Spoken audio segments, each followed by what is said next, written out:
जगाच्या पाठीवर जिथे जिथे संगीत प्रेमी आहेत सगळ्यांच्या मनीची आशा, असंच मी त्यांच्या स्वराचं वर्णन करेन.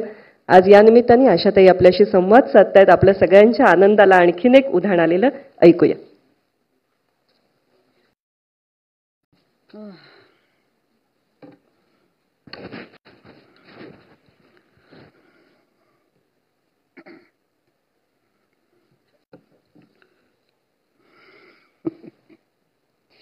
भाषण देना कि मेरा काम नहीं, मेरा गाना गाना काम है, तो इसीलिए भाषण से बहुत डर लगता है.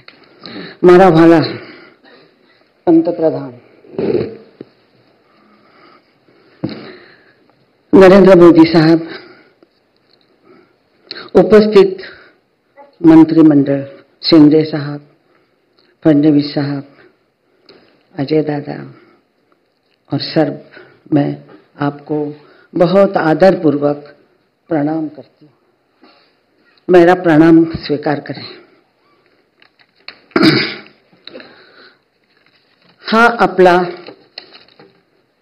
सर्व मराठी भाषिकांसाठी एक अत्यंत अभिमानाचा क्षण आहे. मराठी ही भाषा केवळ संवादाने साधून नसून ती आपली संस्कृती, परंपरा आणि इतिहासाचे जतन करणारी एक अनमोल संपत्ती आहे.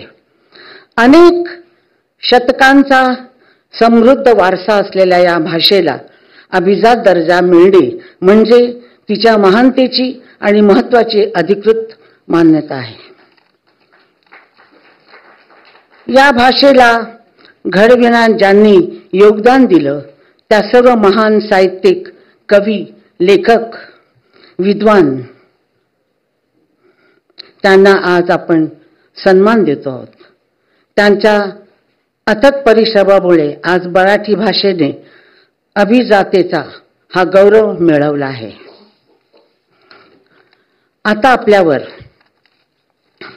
जबाबदारी आहे की या भाषेचा सन्मान राखत तिचा प्रसार आणि विकास करण्याचे कार्य आपण सातत्याने करावे.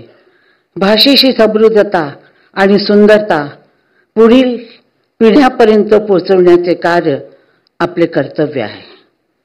आपल्या सर्वांना ऐतिहासिक क्षणाबद्दल पुन्हा एकदा धन्यवाद करते.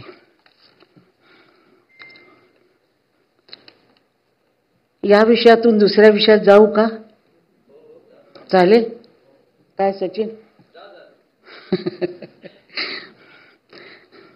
लाडक्या बहिणींची 1500 रुपए. मैं हिंदी में बात करूं चलेगा? मराठी तो आती है मुझे. मराठी पंतप्रधान जी को मुश्किल होती है ना.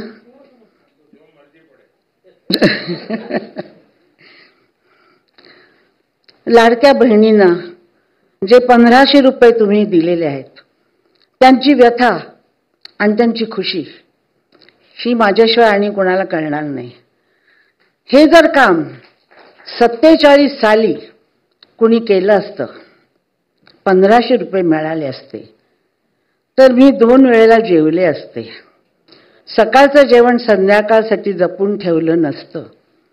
मैंने खाना संभाल के रखना सीखा था क्योंकि मैं दोपहर को खाना नहीं खा सकती थी. जब हस्बैंड आते थे दोनों मिलकर हम खाते थे, उतना ही खाना मेरे पास होता था. इसीलिए मुझे लगता है कि ये 1500 रुपये, 15 आजकल के ज़बान में CR जैसे लाखों रुपए जैसे बातें होती हैं, 1500 रुपये जिन लड़कियों के पास, औरतों के पास पैसा नहीं है, कुछ नहीं, उनके लिए बहुत बहुत अच्छा काम आप लोगों ने किया है.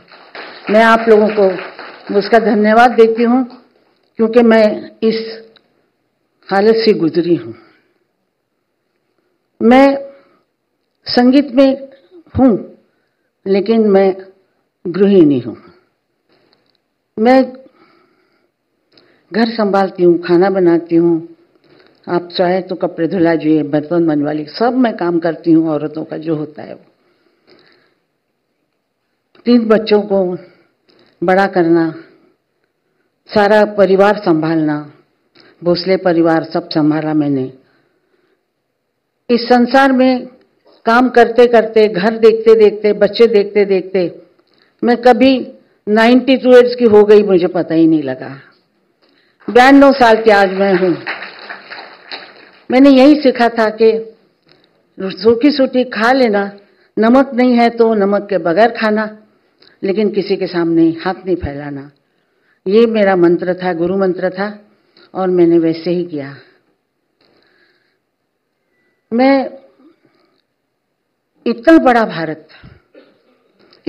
भारत है, इतनी भाषाएं हैं। हर 300 माइल जाओ तो भाषा बदलती है, कपड़े बदलते हैं, खाना बदलता है। वो सब हमारे ही हैं, हमारी संस्कृति के हैं, हमारे लोग हैं वो सब। इसीलिए मैं किसी भाषा से वो नहीं हूं कि मराठी जन्मभूमि च स्वर्गादपि गरीयसे, ये मैं मंत्र मैंने हमेशा पढ़ा है।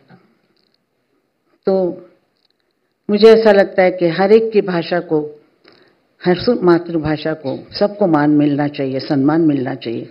आज मुझे मेरे मराठी को मिला है, इसलिए मैं बहुत खुश हूं। मेरा घर संभालते संभालते मुझे संभला नहीं गया।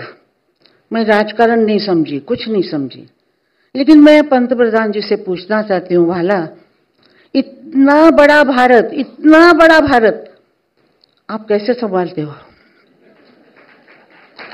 आप कैसे संभालते हो? हम तो नहीं, हमारा घर भी नहीं संभाल पाते, लेकिन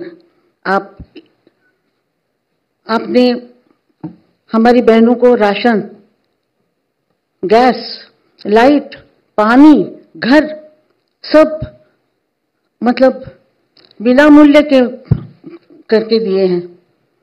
कितनी खुशी की बात है। हर एक के घर में आज खाना बन रहा है, दिया जल रहा है। ये सब आपने किया है, और मैं आपसे उम्र में बड़ी हूं, 92 साल की हूं।